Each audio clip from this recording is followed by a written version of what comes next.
Hi friends, आप सभी को मेरे वीडियो में स्वागत है। आप लोग कैसे हैं?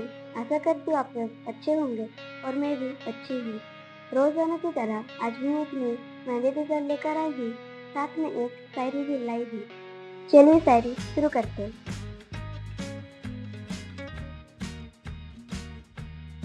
ना धूप नजर आई दिन में, ना चांदनी नजर आई रात में, हाथों की मेहंदी नजर आई हर त्योहार में। बातों बातों में सब कह दिया, कभी शायरी तो कभी मेहंदी बना लिया। सबको शुक्रिया जिसने जबार्ट को सब्सक्राइब कर लिया। Thank you.